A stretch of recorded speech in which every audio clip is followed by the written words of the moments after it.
चलिए अब हम पढ़ते हैं थोड़ा जो टॉपिक है वो है रिजल्टेंट फोर्स। रिजल्टेंट फोर्स क्या होता है? इस हिंदी में परिणामी बल बोलते हैं। मतलब किसी बॉडी पे बहुत सारा अगर फोर्स लग रहा है,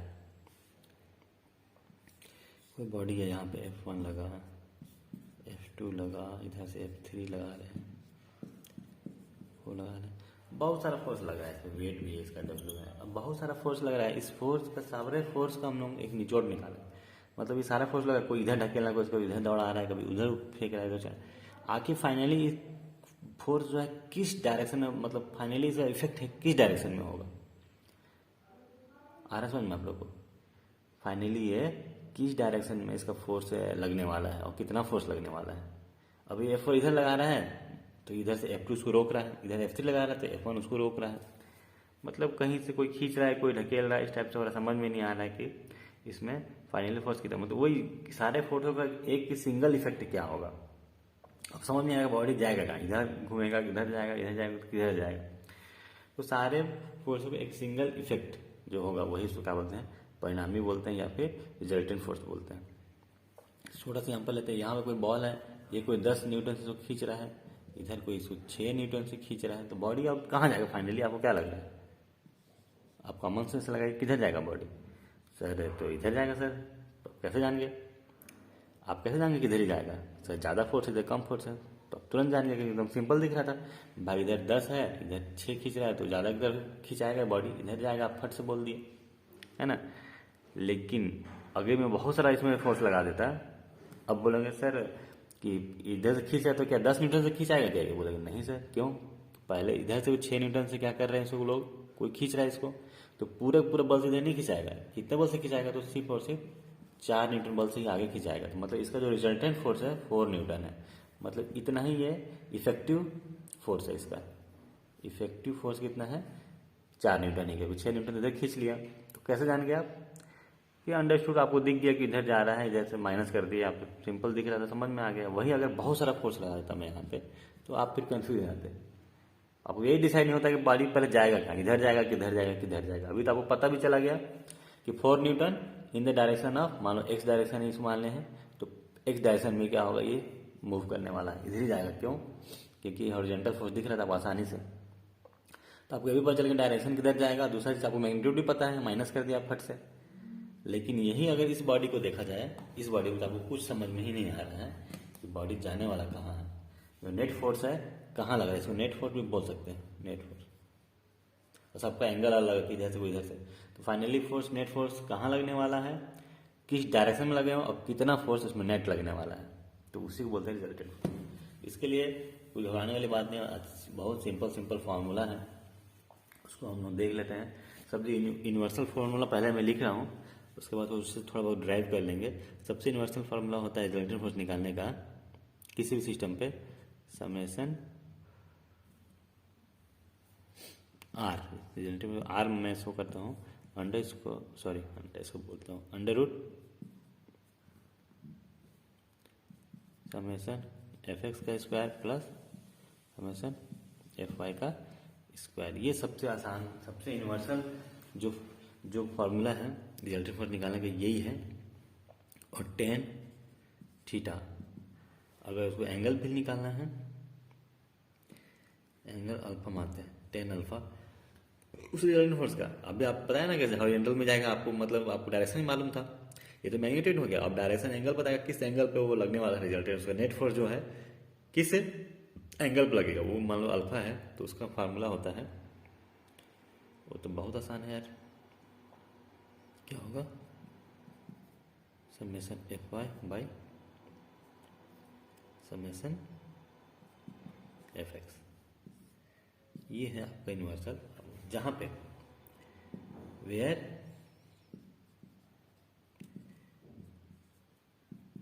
summation F X equal to क्या है, net force in X axis, net force in the X axis में जितना फोर्स लग रहा है वो नेट फोर्स, और समेशन वाई क्या है आपका, net force in Y axis. समझ में आ गया आपको? और अल्फा क्या है? एंगल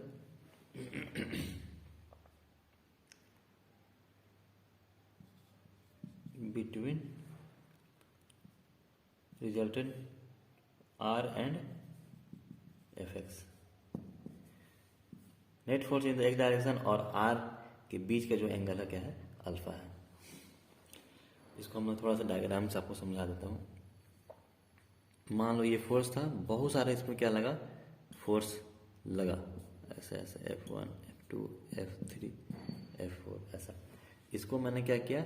डिजॉल्व कर दिया सारे फोर्सों को। एक्स डायरेक्शन में कितना फोर्स लग रहा है और वाई डायरेक्शन में कितना फोर्स लग रहा है, तो मुझे ऐसा कुछ मिला। ये बॉडी था। अब मेरे को पता चल गया, मैं सबको जोड़ दिया तो इस डायरेक्शन मेरे को समेशन एफ एक्स मिल गया। इसमें एफ एक्स मतलब F1 प्लस F2 F3 सबको जोड़ा तो समेशन मेरे को क्या मिला? एफ एक्स मिला इस डायरेक्शन में। दिख रहा है कि नहीं? यहाँ लिख देते हैं समेशन एफ एक्स। और वाई डायरेक्शन में सारा फोर्स को मैंने रिजॉल्व किया, तो वाई डायरेक्शन में क्या क्या फोर्स मिला था? फोर्स रिजोल्यूशन भी सिखाएंगे अभी, पूरा बेसिक सिखाया जाएगा यहाँ पे। जिसको जीरो लेवल से अगर किसी को समझ में नहीं आता है मैकेनिक्स, कुछ पढ़ाई नहीं है आज तक, उसके लिए भी बहुत ही आसान होने वाला है गेट निकालना और क्वेश्चन सॉल्व करना। बेसिक लेवल से पढ़ा रहा है। तो आप लोग को इतना समझ में आ गया कि ये क्या है? समेशन एफ एक्स में जाएगा समेशन वाई। ठीक है, इसका रिजल्टेंट फोर्स क्या होगा? दोनों के बीच से ही निकलेगा। अब समझ में आ रहा है? इधर कोई इधर जाएगा, एफ एक्स इधर खींच रहा है, एफ आई इधर की दो फोर्स आ गया, तो आप लोग को अब अंदाजा अब आसान, ज़्यादा आसान हो गया। जैसे लास्ट टाइम में 2 फोर्स 10 न्यूटन और 6 न्यूटन दिख रहा, कितना आसान दिख रहा था, वैसे अब एफ एक्स दिख रहा है इधर और एफ आई इधर दिख रहा है, 2 फोर्स हो गया। तो अब समझ में आ गया, इधर खींच रहा है इधर खींच रहा है, तो बॉडी अल्टीमेटली कहाँ जाने वाला? इसी टाइम इधर तो नहीं भगेगा ना जी। कॉमन सेंस है कि इधर नहीं भागने वाला है बॉडी, जो फाइनल फोर्स इधर नेट फोर्स इधर ही लगने वाला है। तो मैं इधर ले लिया आर, ये जो एंगल है यही अल्फा है। तो हमको एंगल मिल गया इतने दूरी पे ये फोर्स नेट फोर्स इस डायरेक्शन में, आर मैग्नीट्यूड है उसका, और ये एक्स एक्सिस से अल्फा एंगल बना के लगेगा। अब ये भी निकाल सकते हैं 90 माइनस अल्फा, ये क्या हो जाएगा? ये भी कोई बड़ी बात नहीं, वाई एक्सिस से 90 माइनस अल्फा एंगल बना के वो निकलेगा। तो ये आपका हो गया summation F X summation Y से रिजल्टेंट निकालना। इसको कैसे समेशन एफ एक्स निकालेंगे, कैसे समेशन एफ आई निकालेंगे सर, वो सारा हम लोग पढ़ेंगे आगे। तो फार्मूला लिख दिया, और एक और फार्मूला बता देता हूँ।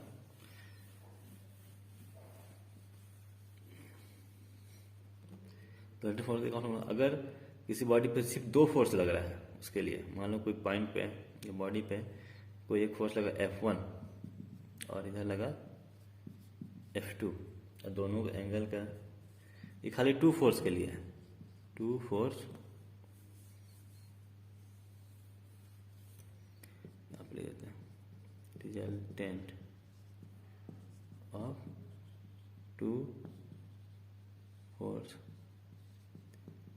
Acting at theta angle.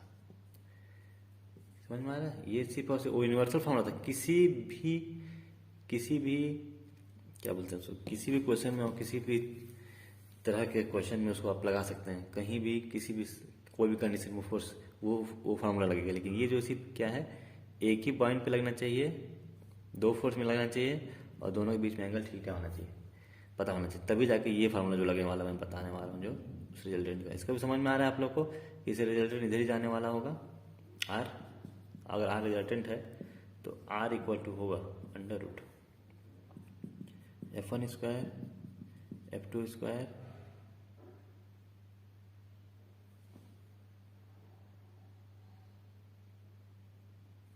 इसको F2 मानते हैं। क्यों ऐसा किया बताऊँ बाद में।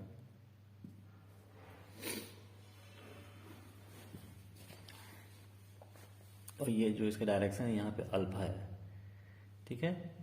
ये दोनों के बीच का जो एंगल था वो था कितना? थीटा। और रिजल्टेंट और F1 के बीच में क्या है? एंगल अल्फा है। तब resultant F1 square F2 square plus क्या होगा आपका 2F1 F2 cos theta. Common formula है, बहुत लोगों को मालूम होगा, ये कोई बड़ी फार्मूला नहीं है। और अल्फ़ा जो होगा, अल्फ़ा या फिर टेन अल्फ़ा, टेन इनवर्स लिख लीजिए, कोई दिक्कत नहीं है। 3 इनवर्स, इसी को यहीं पे आपको थोड़ा सा याद करना पड़ेगा। F2 साइन थीटा, ये थोड़ा F1 plus F2 cos theta. तो ये एंगल भी निकल जाएगा, रिजल्टेंट फोर्स। और अल्फा जो है किसके किसके बीच में, एंगल बिटवीन, एंगल शॉर्टकट लिखते हैं, बिटवीन को थोड़ा स्टाइल मारते हैं। एंगल बिटवीन किसके बीच में है जी, F1 एंड R। अब आप थीटा अलग अलग वैल्यू रखते जाएंगे, अलग अलग इसका आंसर आते जाएगा। इसको हम थोड़ा सा और आगे ड्रैग कर लेते हैं। ये कुछ नहीं है, इसको भी याद कर सकते हैं। दो फोर्स है, जल्दी करने के लिए ऐसे भी कर सकते हैं। ये फोर्स हो सकता है कहीं पे यही फोर्स आपको जल्दी क्वेश्चन सॉल्व करा दे, है ना। ये वाला फार्मूला जो है, ये वाला फार्मूला जो है जल्दी क्वेश्चन सॉल्व करा दे तो अच्छी बात है। समेशन एफ से फंक्शन वाला करने की जरूरत नहीं हो। जैसे कि एग्जाम्पल देता हूँ, जैसे कि एंगल मान लो क्या हो गया, मान लो दोनों के बीच का एंगल मान लिया 180 डिग्री है। 180 डिग्री, हाँ 180 डिग्री, मतलब एक फोर्स ऐसा लग रहा है तो दूसरा फोर्स ऐसा लग रहा होगा। वही वाला पहला केस वाला होगा, 10 और 6 वाला जो हम एग्जाम्पल लिए थे। 180 डिग्री F1, ये F2, ठीक है। तो ऐसा रिजल्टेंट क्या होगा, F1 square F2 square plus 2F1 cos 180 का वैल्यू आपको सबको पता है, -1 होता है। cos 180 equal to -1। अगर नहीं पता है तो कैलकुलेटर में देख लीजिए, वो भी नहीं है तो चार्ट में देख लीजिए। ये सब बेसिक चीज़ मालूम होना चाहिए। F2 माइनस, अब ये माइनस में 1 हो गया, 2F1 F2। अब किसका फार्मूला दिख रहा है जी, ये A square plus B square minus 2ab है, मतलब a plus a minus B का होल स्क्वायर है। तो इसको हम लिख सकते हैं under root F1 minus F2 का होल स्क्वायर। तो R हो जाएगा आपका, स्क्वायर स्क्वायर कट जाएगा, तो F1 माइनस F2, ठीक है।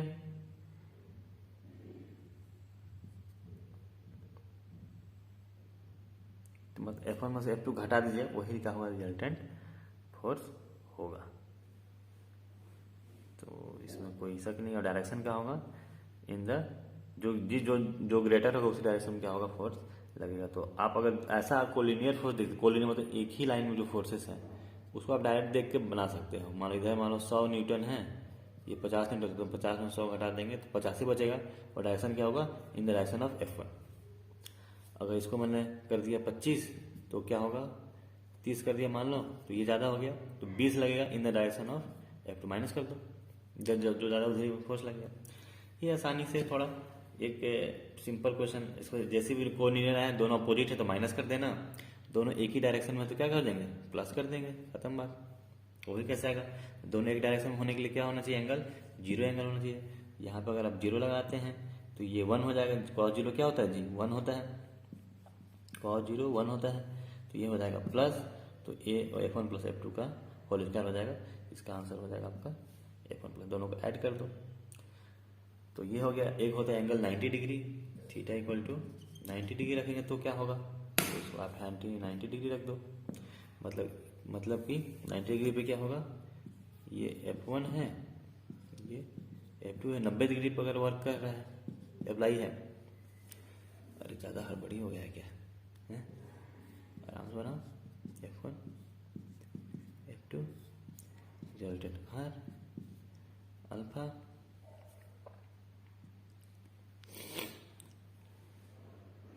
क्या करना है इसको, ये जो एंगल है थीटा कितना है, 90 अंश है। ये क्या है जी, ये 90 डिग्री है पूरा।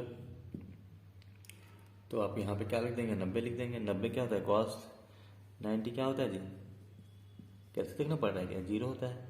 ये टर्म पूरा क्या हो जाएगा, 0 हो जाएगा। तो अगर कभी भी आपको 90 डिग्री पे कोई फोर्स दिखाई दे, दो फोर्स, खाली दो फोर्स, तो F1 प्लस F2 को whole square, F1 square plus F2 square निकाल देना, आंसर वही रहेगा। ये आंसर है इसका, ये रिजल्टेंट फोर्स का आंसर है।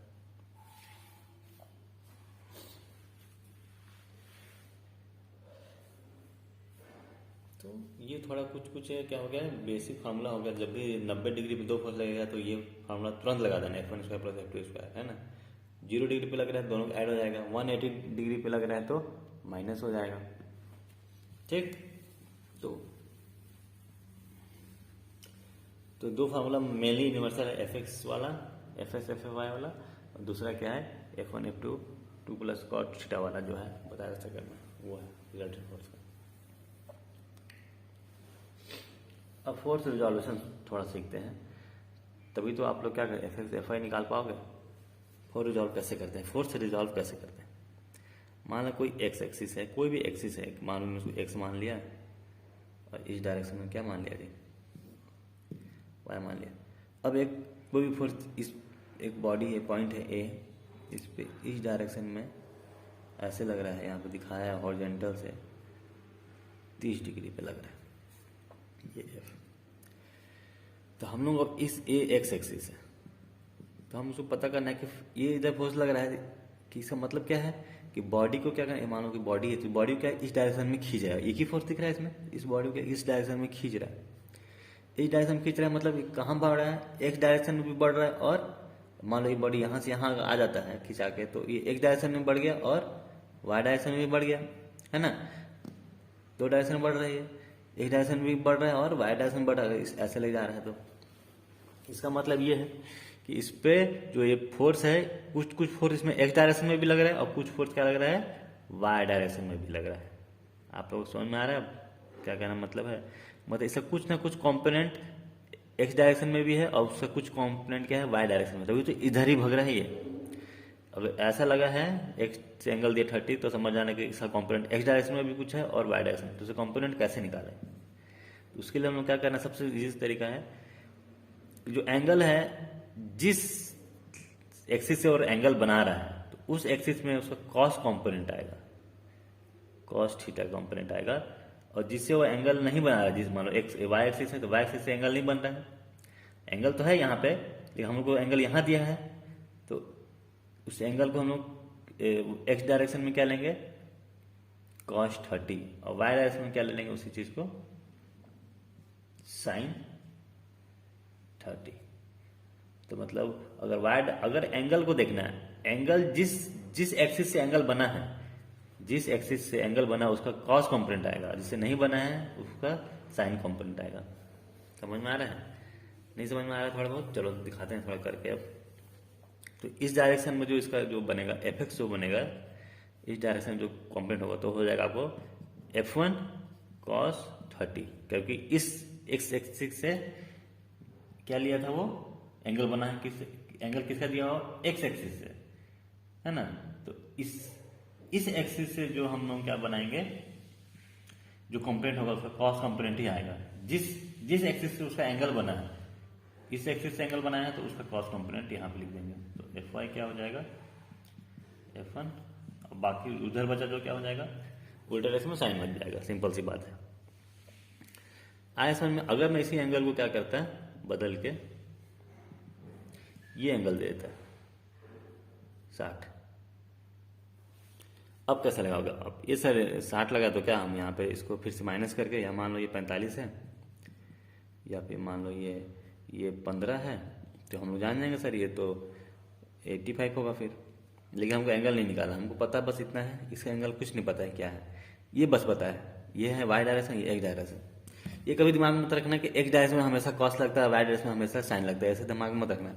यही सब गलती करते हैं जो इनिशियल वाले बच्चे हैं, इसी में गलती करते हैं।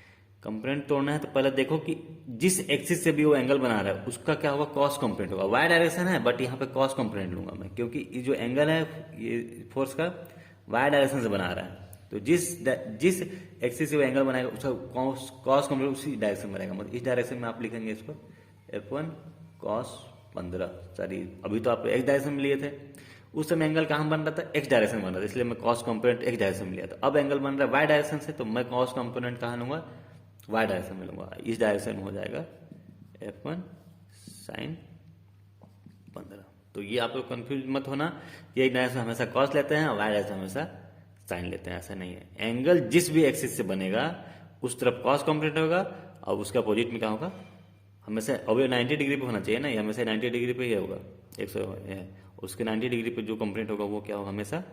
अब इस डायरेक्शन में अगर आप ले लिए कॉस कंपोनेंट, क्योंकि एंगल इस डायरेक्शन बनेगा, तो अगला जो बनेगा वो सिर्फ उससे जस्ट 90 डिग्री पे ही क्या बनेगा, साइन कंपोनेंट आएगा उसका। और देखते हैं कुछ एग्जाम्पल। मान लो कोई ऐसा है, कोई प्लेन है। अब ऐसा कोई प्लेन है, इंक्लाइन प्लेन है, कुछ एंगल बना रहा है, जो भी एंगल बना रहा है हमको नहीं मालूम है, ठीक है।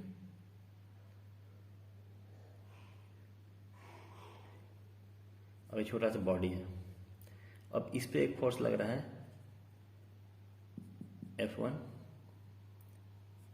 और ये जो प्लेन से ये जो एंगल बना रहा है प्लेन से, ये बॉडी था और इस पे एंगल फोर्स लगा, ये बना 30 डिग्री और ये भी मानो 50 डिग्री, जो भी है। अब बहुत कंफ्यूजन वाला सर, सबसे पहले तो मेरे को बोलोगे कि आप एक्स डायरेक्शन में, ये एक्स डायरेक्शन है, अब ये पता करना पड़ेगा पहले। एक्स डायरेक्शन मान लो ये एक्स है, ये ये वाई है, तो एक्स डायरेक्शन में फोर्स पता करना पड़ेगा। एक्स डायरेक्शन पहले एंगल निकालना पड़ेगा, ये तो 30 इंक्लाइन प्लेन बना रहा है, ये पूरा एंगल चाहिए मेरे को, तब तो मैं एक्स डायरेक्शन में वो करूंगा, इसको कॉस कंपोनेंट लूंगा, वाई डायरेक्शन में वाई लूंगा। तो ऐसा कुछ नहीं इसमें भी। अब देखो, अब मैं क्या कर रहा कि मैं इसको ऐसा ना करके, मैं मान लो ऐसा कर दूं, समझने की कोशिश करना। ये F1 जो है, इससे क्या बना रहा था 30 डिग्री बना रहा था। अब मैं क्या करूंगा, देखो अब मेरे को मतलब नहीं एक्स कहाँ है वाई कहाँ है। अब मैं मान लिया कि यही मेरा एक्स है, यही मेरा एक्स है, मैं तो कुछ भी मान सकता हूँ ना मानने में कोई। अब ये एक्स है, ये वाई है, ऐसा ऐसा है। तो अब मैं क्या किया, ये ऐसा था तो मैं थोड़ा सा इसको ऐसे रोटेट करके ऐसा बना दिया। मैं यहाँ से देख रहा था, अब इसको मैं रोटेट करके ऐसा घुमा दिया, अब मैं भी साथ में घूम गया उसके, समझ में आ रहा है आपको। मैं एक्स इसको बना लिया, एक्स एक्सिस है नहीं, एक्स एक्सिस तो ये रहता है हमेशा से, लेकिन मैं समझिए यही एक्स एक्सिस है मेरा, और ये उसका वर्टिकल में क्या हो जाएगा बस। अब देखो, अब F1 का कंपोनेंट है, इंक्लाइन प्लेन के साथ कितना एंगल बना रहा है 60। जिस एंगल के साथ बनाएगा वो एंगल, जिस भी एक्सिस वाला एंगल बनाएगा उसके साथ क्या लगेगा, कॉस कंपोनेंट। मान लो एक्स एक्सिस नहीं, कुछ भी नहीं है, मैं नहीं जानता ये क्या एक्सिस है, बट मुझे पता चल गया कि ये कोई लाइन है। तो अब ये भी कोई एक एक्सिस है, कुछ भी हो मैं मालूम नहीं है, अब एक्स है कि वाई है जेड है, लेकिन ये जिसके साथ ये एंगल बना रहा है उसके साथ जो क्या हो जाएगा, ये कॉस कंपोनेंट लग जाएगा, cos 30। और जस्ट इसके, अब इधर कॉस कंपोनेंट ले लिए तो इसके जस्ट 90 डिग्री पे हमेशा क्या लेगा, साइन कॉन्स्टेंट कंपोनेंट आएगा F1 साइन 30। ये हो गया रिजॉल्व। अब आप ये मत सोचो कि x कहाँ है सर, y कहाँ है। जिसके साथ भी एंगल बन रहा है उसके साथ कॉस कंपोनेंट, और जिसके साथ नहीं बन रहा है उसके साथ क्या हो जाएगा, साइन कंपोनेंट। अब मान लो मेरे को ये एंगल ना बता सके, ये पता रहता 60 डिग्री, तो इसके साथ एंगल 60 डिग्री पता है, ये वाले एक्सिस के साथ, तो इसको मैं यहाँ पे कॉस आ जाता है, कॉस 60। और यहाँ पे क्या हो जाता है, इसके साथ नहीं, इसके जस्ट 90 डिग्री पे जो आता है वो क्या हो जाता है, साइन 60। सिंपल है। जिसके साथ जिस भी एक्सिस से एंगल बनेगा उसके साथ कॉस कंपोनेंट, और उसके जस्ट 90 डिग्री पे कॉस कंपोनेंट, 90 डिग्री पे साइन कंपोनेंट आएगा। तो जिसके साथ एंगल बनेगा वो कॉस कंपोनेंट, जिसके साथ नहीं बन रहा है 90 डिग्री पे साइन कंपोनेंट आएगा। तो ये समझ में आ गया फोर्स को रिजॉल्व कैसे करते हैं, कंपोनेंट में कैसे तोड़ते हैं। दो कंपोनेंट टूटेगा, एक्स और वाई में। अब ये जरूरी नहीं है कि एक्स और वाई ऐसा ही हो, कोई भी कैसा भी किसी भी एंगल को आप एक्स वाई मान सकते हैं और कंपोनेंट तोड़ सकते हैं। तो ये इजी है, आगे आपको काम आएगा तो क्वेश्चन सॉल्व करेंगे फोर्स को तोड़ना।